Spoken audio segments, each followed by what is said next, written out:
Hello, welcome to Revenant Reads. I'm Vin, and this is another edition of Fresh Red Kills.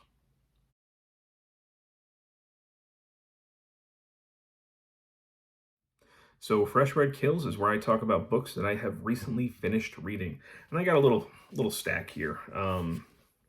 Two nonfiction books and actually a couple graphic novels. So we're going to begin with Eric Cline's Three Stones Make a Wall: The Story of Archaeology. So this year I began a year-long reading event called Historathon, where we are reading and celebrating and talking about nonfiction history. The year has been split up into four quarters. The first quarter, the first 3 months, we're looking at history from prehistory up to 500 CE. I have also been kind of part of a voluntary book buying ban where I'm going to read 50 physical copies of books that I own before I go buying new ones. I did do one little cheat because partly I was getting kind of bored with the event, and also Princeton University Press just had a great deal that I really wanted to get and get things for Historathon. So I just let myself indulge a little bit. I'm kind of glad I did. I needed just that little, that it's like a pressure release valve, and I have no regrets on it. But one of the things that I said when I showed those books to booktube was that in order to kind of make up for it, I wanted to make sure I read the books that I took in within the year. So these all relate to Historathon in some way. And that's kind of, I think, one of the policies I want going forward is, one of the ways that I've accumulated so many books, you can see the boxes behind me, those still have books in them. The books behind me are unread. It's kind of a whole TBR room at this point. One of the reasons is because I was accumulating books and then not getting to them. And one of the things I want to do is make sure that if I'm bringing a book into the house, that I'm going to get to it. So I don't want them languishing anymore. So I vowed within the year, basically, to read all the books that I got. And this was the first one that I tackled because it fell into quarter one of Historathon. When Historathon had began, there were some great book recommendations from participants.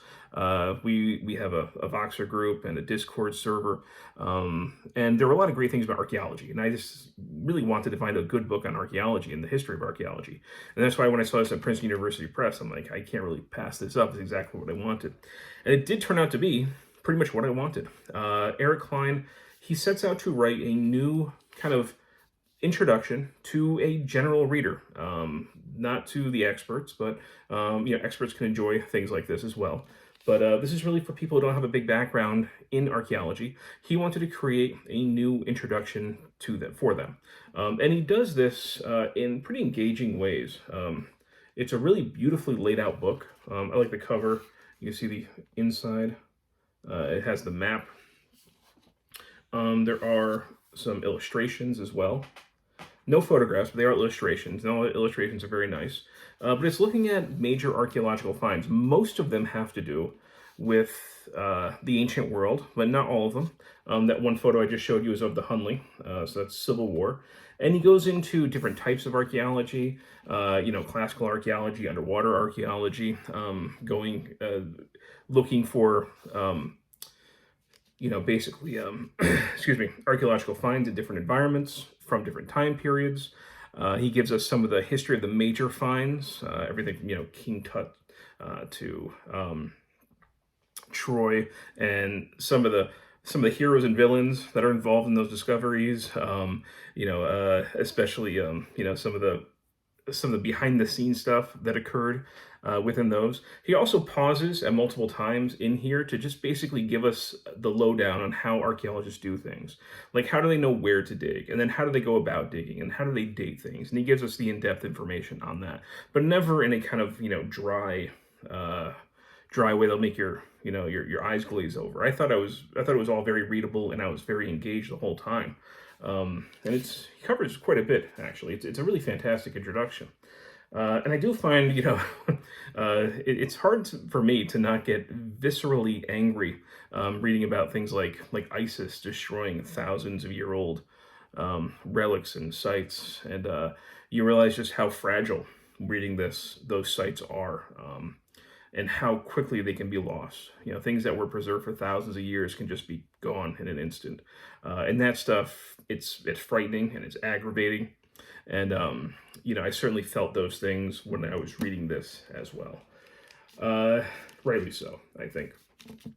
But if anybody wants to know the general history of archaeology, I would certainly recommend this. I really enjoyed it quite a bit.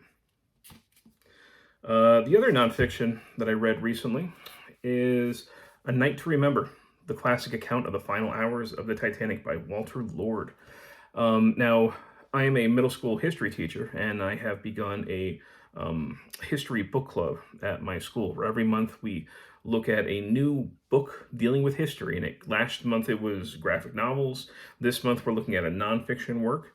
And one of the reasons was because we had a ton of copies in the book room of this thing.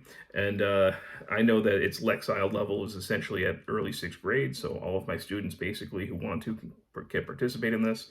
And also April, which is the month we are in, coincides with the sinking of the Titanic. It was sunk in April. So all those things made me choose this, and I know a lot of students have a big interest in the Titanic. I have a facsimile newspaper about this sinking the Titanic in my room, in my classroom, and they're always asking me questions about it. So we've got a nice small group that's going to be reading it. So I finished this one pretty quickly. It was published in 1955, and surprisingly, up until the Titanic sank in 1912, and there were some things published like 1912, 1913, but then after that, there was hardly really anything published in any major way on the Titanic until Walter Lord basically went around interviewing survivors. I think he talked to over 60 people who had survived the Titanic, looked at records, really did some really good digging. And then in 1955, published this account, which really looks at the last hours. Basically, it begins with the iceberg, the Titanic striking the iceberg, and it follows its sinking, and in a really engaging way. Even though he did seem to have done a ton of research for it, it's still very readable. It's very swift. He never gets bogged down in the details. Instead, he moves you along the narrative. And one of the things that I think was really interesting about it is he's constantly changing perspectives in this. He's bouncing around from person to person in the Titanic to see people's different points of view when different things are happening. Even when the Titanic is hit, we bounce around the ship and hearing the way different people described what it sounded and felt like. And a lot of it is based on their own personal frame of reference and where they are on the ship. And, are they in first class? Are they in third class? Were they on the side of the ship that got hit? But all of their different, basically descriptions and metaphors for what it was like really helped to paint a picture. And he goes through, and of course, this is a major tragedy. It does make you reflect on why the Titanic is so fascinating. And I think there's a lot of things about it. Reading this, I was struck by certain things. This is something, first of all, this is a tragedy that didn't have to happen. It could have been prevented. And it really shouldn't have happened. When they said the Titanic was unsinkable, it almost was. It was hard to sink it, but the iceberg hit it the exact way that would have made it sink. If it really hit it any other way, it might have actually been able to stay afloat and hobble its way to New York Harbor. But it doesn't. It hits it in the way that mathematically it cannot be saved. And then it starts going down. And of course, everybody knows the story. Everybody's seen the movie Titanic. Not enough lifeboats. We know that. Even when the lifeboats were going out, they weren't all full. You could have had more people survive in that way. If the Californian, which was a nearby ship, had recognized, frustratingly, they seemed to have been very dense about what was going on with the Titanic. If they had gotten there in time, they could have maybe saved more people. If more lifeboats had gone back to save people out of the water, they could have been saved. I think it was such a huge loss of life, but it seems so unavoidable. It's like what could have gone wrong went wrong, and what poor decisions could have been made were made. Now, of course, he also talks about various people who acted heroically in this, and it paints a nice picture in a way that I think one of the things that makes it fascinating for all of us, for people who are interested in the Titanic, it's one of those instances where people know that they're going to meet their end, but not immediately. So you have time to sort of explore how you would act in that situation. Do you panic? Do you stumble over people, basically jump on their back to get to a lifeboat? Do you go down quietly? Do you put on your Sunday best and have some cognac and just wait for the waves to take you? Do you leave your family behind? What choices do you make? And I think for a very long time, this was really one of the only times where people could indulge in those sorts of thoughts. I think that we've had some others a little bit recently that are similar. I think of things like 9/11. If you were on like Flight 93, what would you do? Or if you were on the top of the towers, knowing that the end was coming, you were either going to, burn to death, or you make a choice to jump. Those are the kind of moments that they frighten me, but they certainly make people reflect. What choice would I make in that moment? You don't know unless you're in that situation. So there's a lot there.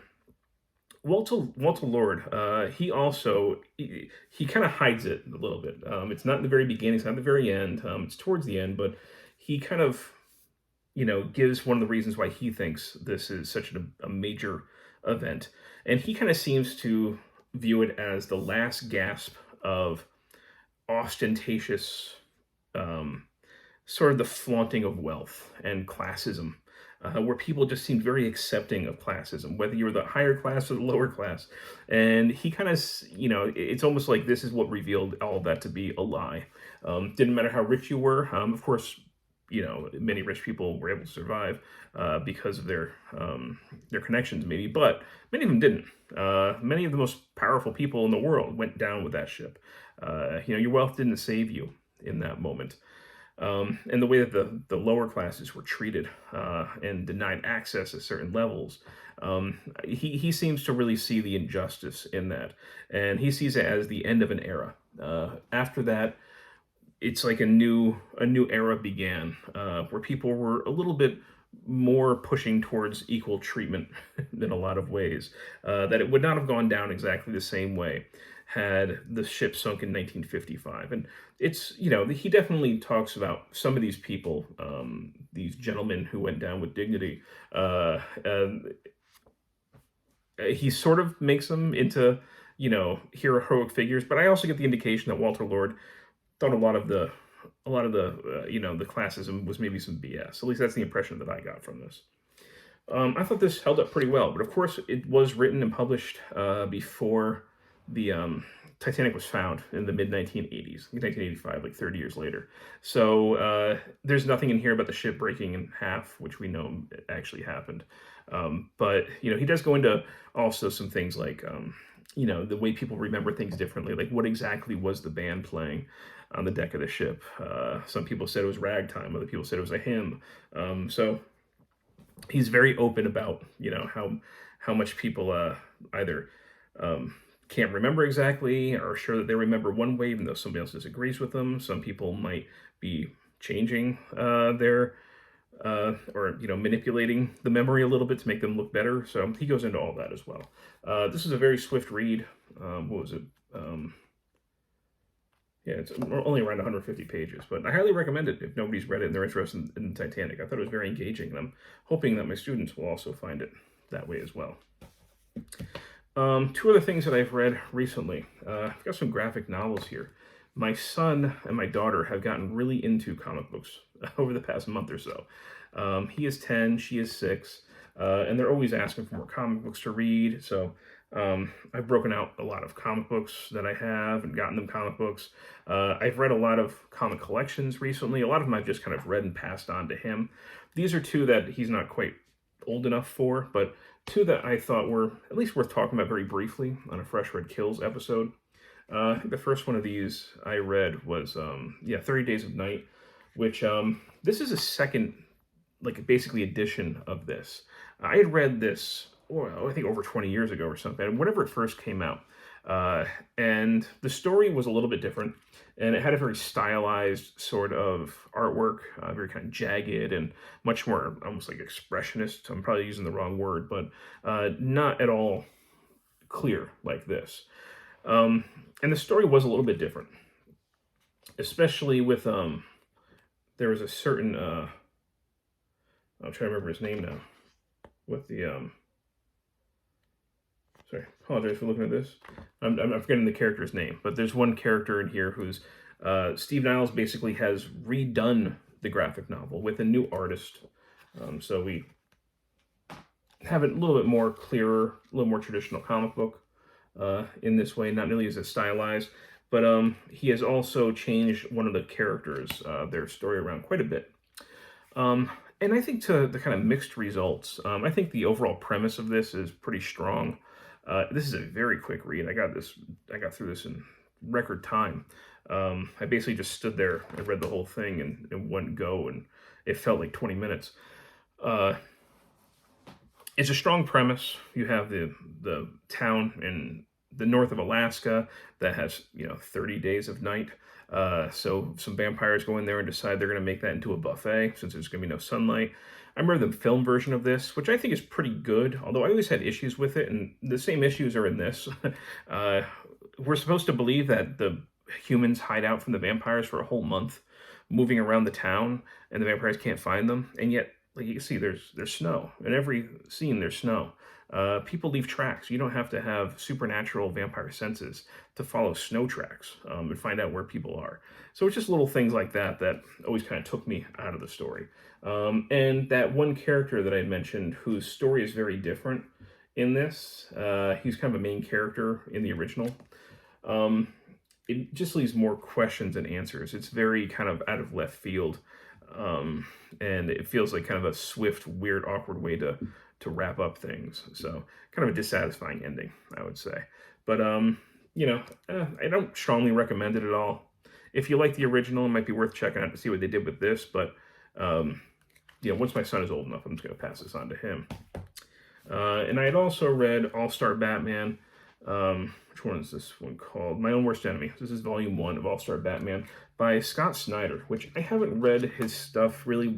He had originally done earlier Batman line writing, and I think that's pretty highly regarded by a lot of people. So this is essentially Batman on a road trip with Two-Face. And Two-Face is basically, he's got everybody's secrets, and he says, if Batman gets me to where he's trying to go, I'm going to reveal a bunch of secrets. But if somebody takes him down, there's going to be a big reward. So Batman's got all these people coming after him on this road trip. And I really enjoyed this. I thought this was pretty good, pretty well written. We have some pretty good artwork by John Romita Jr.